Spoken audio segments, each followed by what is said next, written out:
आदरणीय अतिथिगण एवं मेरी समस्त बहनों को मेरा प्रणाम। जैसा कि हम सब यहाँ पर सशक्त बेटी सुंदर समाज पर विचार रखने के लिए एकत्रित हुए हैं। सशक्त बेटी सुंदर समाज एक नारा नहीं है, बल्कि हमारे द्वारा सोचा गया एक सुंदर समाज का दृश्य है। जब ये तभी संभव है जब बेटियां अपने अधिकारों को और अपने फैसले स्वयं ले सकेंगी। जब वो अपने स्वयं फैसले ले सकेंगी तभी वो कई मायनों में सशक्त कहलाई जाएंगी।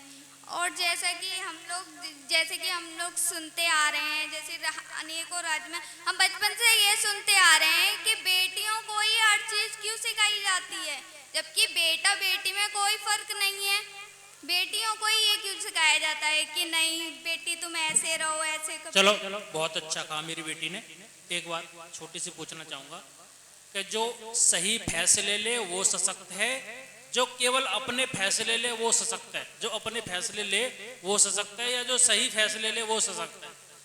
जो अपने भी फैसले ले सके और जो मतलब सही हो वो फैसले ले सके वो नारी सशक्त। सही तो सही होते हैं, चाहे अपने हो या किसी के हो, उसमें अपना को पराया कुछ नहीं होता।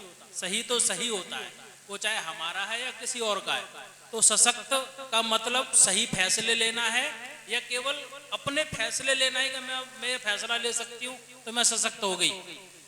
अपने ही फैसले सशक्त ले सकती हूँ तो मैं मतलब सशक्त नारी हूँ। आपकी नजर में सही और गलत क्या है, एक एग्जाम्पल दीजिए।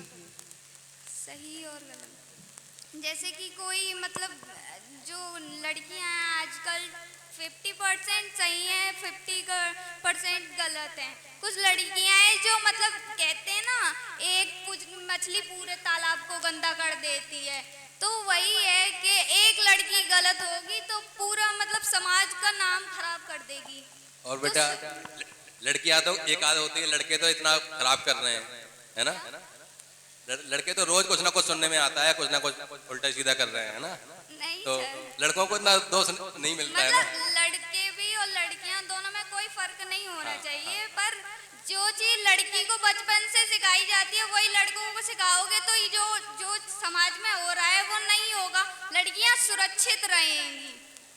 समाज में बुराई में भी कोई विभेद नहीं होना चाहिए। लड़के भी उतने ही बेकार हैं और लड़कियां भी, हर जगह हर प्रकार के लोग हैं। इसमें लिंग भेद किसी चीज में नहीं होना चाहिए। मतलब ताली दोनों हाथ से बजती है, एक से नहीं। ये आपके बहुत सुंदर विचार हैं। और अगर आप कुछ और कहना चाहें अपने 2 लाइन में, कोई बात जो रह गई हो आप कहना चाहती हो तो मौका दे रहे हैं आपको। मैं एक कविता सुनाना चाहूंगी जो मेरी माता जी मुझे सुनाती थी। बेटी आपने कहा कि मैं सशक्त तब मानूंगी कि जब मैं अपने फैसले खुद ले सकूंगी और मैं अपने अधिकारों की रक्षा कर सकूंगी। लेकिन आपको ये समझना चाहिए कि अधिकार के साथ और कर्तव्य भी जुड़े होते हैं। बिना कर्तव्य पूरे किए हुए आप कैसे सशक्त हो सकती हैं, ये बताएंगे आप? जब अधिकार होते हैं किसी के तो किसी के कुछ कर्तव्य भी होते हैं। अधिकार और कर्तव्य साथ साथ चलते हैं। अधिकार से आप सशक्त मान रही हैं, लेकिन मुझे लगता है कि कर्तव्य जब तक हम अपना निर्वहन न करें तब तक हम सशक्त नहीं बन सकते हैं। तो आप अपने कर्तव्य के बारे में भी कुछ बताएं। सर कर्तव्य हमारे मतलब अपने देश के प्रति भी है, समाज के प्रति भी है, कुछ अपने प्रति भी है, कुछ परिवार के प्रति भी है। तो कर्तव्य हमारे बहुत सारे होते हैं और जो अधिकार हैं वो हमें कुछ तो संविधान से मिले हुए हैं और कुछ संविधान से मिले हैं और कुछ अधिकार। ठीक है, बहुत बहुत धन्यवाद इस बेटी के लिए। सभी जोरदार तालियों से स्वागत करें इस बेटी का।